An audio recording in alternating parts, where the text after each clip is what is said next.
Hello gamers, and welcome to the Game of Shows. Today I'll be doing a Review Junior. It's basically like a stripped down version of my regular reviews. I will be Review Junioring Puyo Puyo Tetris for the PS4, or as I like to think of it, Blobs vs. Blocks, the game.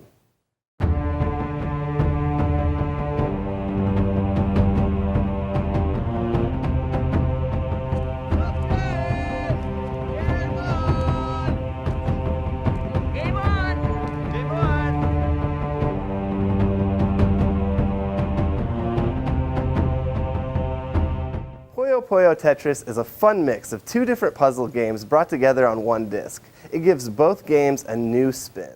In Puyo Puyo, different colored blobs fall from the sky. You stack them by connecting 4 of the same color, you pop them.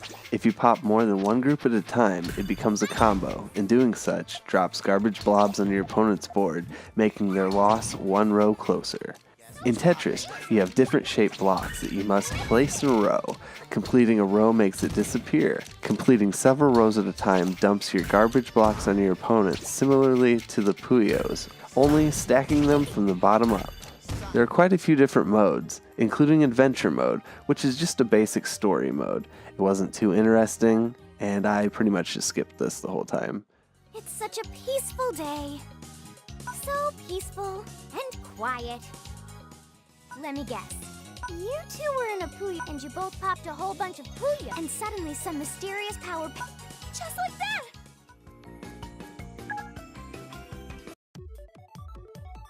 This is not good. I got teleported from home and I'm in some weird place and I'm all alone. This is so not good. Captain's report.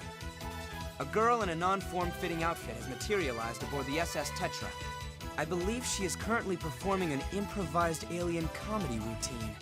Solo Arcade, which is solo games versus the computer, which can still be very difficult. You have the option to play against one opponent and up to 3 opponents at the same time.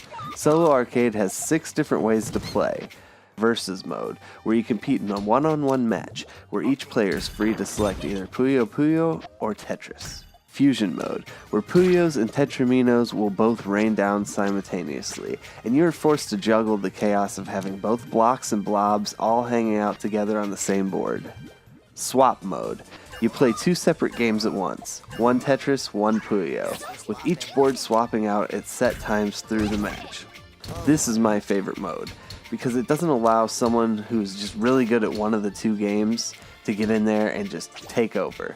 It can be frantic when you're doing good on one board, but about to lose it on the other. Party mode. In this mode, items appear that can be used to either help you out or hurt your opponent. You play on a timer, and high score wins. Big Bang mode. Attack your opponents by clearing the preset patterns as fast as you can. This mode is kind of boring versus the computer, but I can only imagine how fun this mode could be with friends. Challenge mode. It basically has 6 single-player challenges within the mode. Endless Fever, Endless Puyo, Tiny Puyo, Sprint, Marathon, and Ultra. This was my least favorite mode, and it just felt kind of boring. The game supports multiplayer arcade, which allows up to 4 players to play together locally, and online mode, which supports online matches with all the solo modes available to play. I love how all the different game modes are supported on both local and network multiplayer.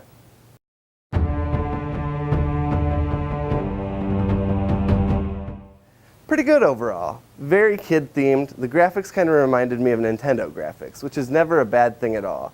They always look extremely polished and easy to read, and they're always pleasing on the eyes. The backgrounds of your board are slightly animated, enough to make it look interesting, but not enough to really distract from playing. Same goes for the character animations that pop up when you do something really good. They're cute, but off to the side enough to not get in your way. There really isn't much to say, except maybe it didn't really do anything to push the boundaries in the graphics department. But for the genre, it is really aesthetically pleasing to look at. I give the graphics an 8.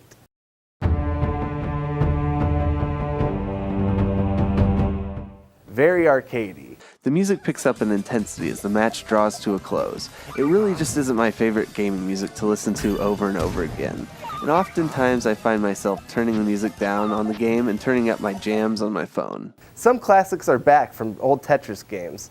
Some of the sound was remixed, of course, from the original 8-bit sounds. The sound effects are great. There's really nothing to complain about. However, the voice acting is actually pretty good for it being a Japanese game, and it might be one of my favorite things about this game. All the text and voice acting is in English for this version also. There are a decent amount of songs that can be unlocked to make the repetition a little more bearable, but overall the music wasn't really the best part of the game. However, the voice acting is actually pretty good for being a Japanese game, and might be one of my favorite things about it. I give music and sound an 8.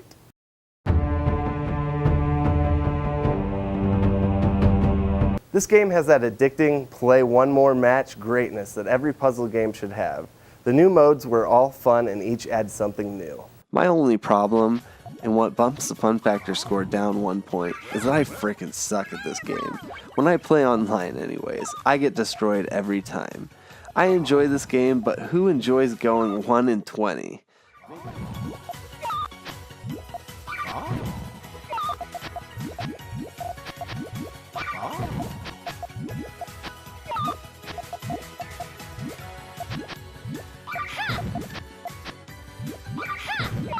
Fireball! Ice storm! Stay away. Fireball! Ice storm! You did it! Squeak goo goo! Maybe with practice I'll get good enough to where I have more fun playing online.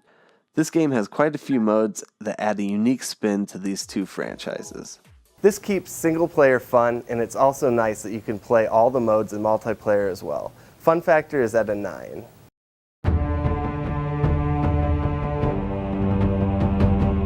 I already touched on this before, but if you like a mind challenge, then this game is for you. For me, competition isn't really my strong suit. I tend to go for more single-player adventures.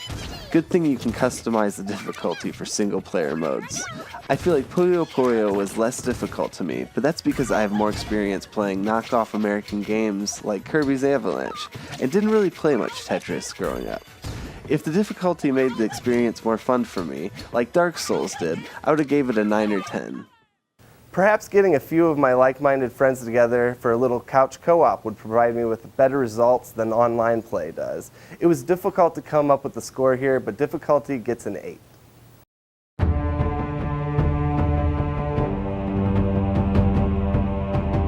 There are quite a few single-player missions in story mode to keep you busy, and you can play all the different modes that there are in single-player and in multiplayer as well.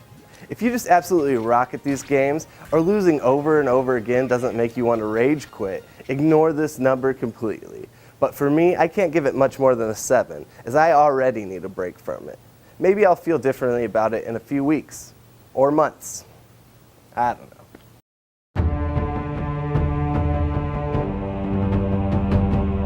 For me, Puyo Puyo Tetris earns a decent 8.0.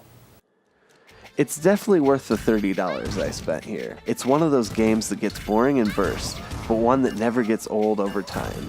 I think Puyo Puyo might be my favorite puzzle game franchise ever, and this game certainly did not disappoint.